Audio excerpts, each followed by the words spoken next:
La Ruta de la Seda, conocida por haber sido la primera ruta mundial de la historia, iba mucho más allá del simple intercambio de mercancías.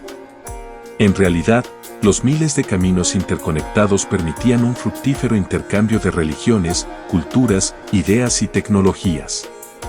Muchos descubrimientos importantes en los ámbitos de las matemáticas y la filosofía, la arquitectura o la gastronomía, fueron posibles gracias a los intrépidos viajeros que quisieron explorar nuevos territorios y traspasar las fronteras humanas y naturales. La Ruta de la Seda era una red de rutas comerciales de la antigüedad, establecida oficialmente durante la dinastía Han de China, que comunicó las diferentes regiones de la antigüedad mediante el comercio entre el 130 a.C. y 1453 después de Cristo. La Ruta de la Seda no era una sola ruta que iba de este a oeste, por lo que los historiadores prefieren el nombre de Rutas de la Seda, aunque el más usado es el término en singular. El explorador europeo Marco Polo, que vivió de 1254 a 1324, viajó por estas rutas y las describió minuciosamente en su famosa obra. El término para esta red de caminos fue creado por el geógrafo y aventurero alemán Ferdinand von Richthofen en 1877, que las llamó Seidenstraße, que en español significa Ruta de la Seda. Esta red de caminos se empezó a usar regularmente a partir de 130 a.C., cuando la dinastía Han abrió oficialmente el comercio con Occidente, y duró hasta 1453, cuando el Imperio Otomano boicoteó el comercio con Occidente y cerró las rutas.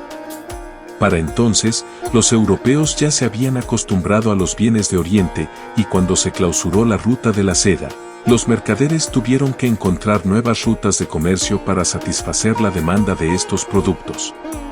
La región septentrional de Mesopotamia, el actual Irán, se convirtió en el socio comercial más importante de China, como parte del Imperio Parto, dando así comienzo a algunos intercambios culturales importantes.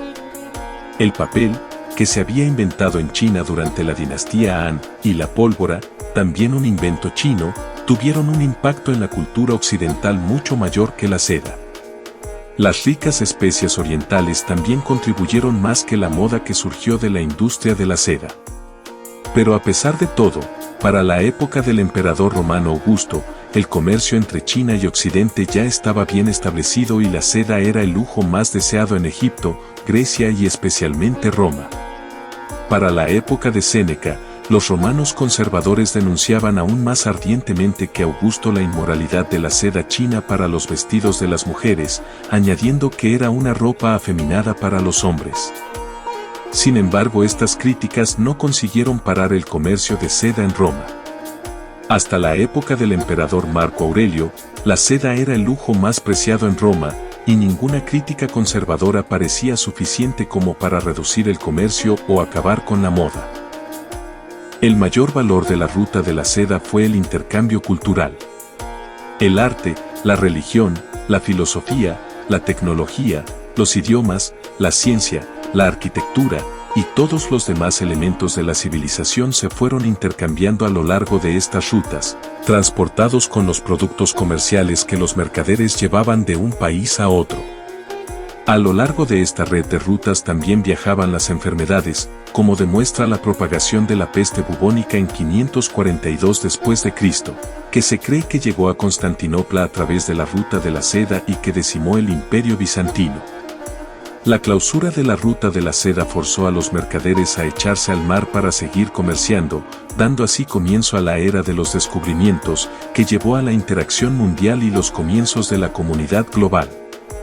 En su época, la Ruta de la Seda sirvió para ampliar la visión que tenía la gente del mundo en el que vivía, y su clausura empujaría a los europeos a cruzar los océanos para explorar y conquistar el llamado Nuevo Mundo.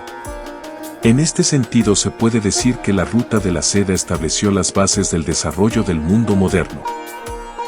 En la actualidad, tras el discurso del presidente chino Xi Jinping en 2013 sobre la revitalización de la antigua Ruta de la Seda, La iniciativa que comenzó siendo solo una idea se ha convertido en el mayor desafío económico del gobierno de Pekín, una revolución que, de llevarse a cabo, modificará las infraestructuras de transporte de pasajeros, mercancías y hidrocarburos, así como la alta tecnología del continente asiático.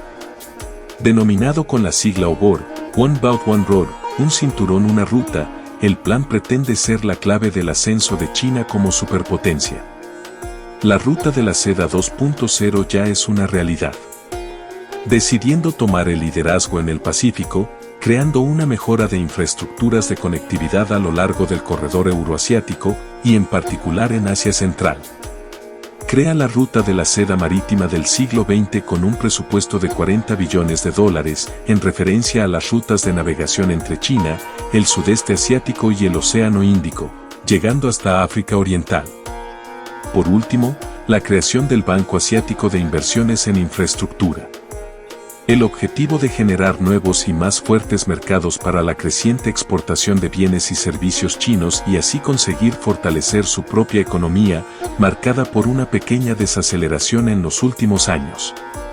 En pocas palabras, lo que China pretende desarrollar es un corredor comercial que lo una con Oriente Medio, Europa y el este de África, tal y como sucedía en el siglo II a.C. Si te ha gustado el video, dale like y suscríbete.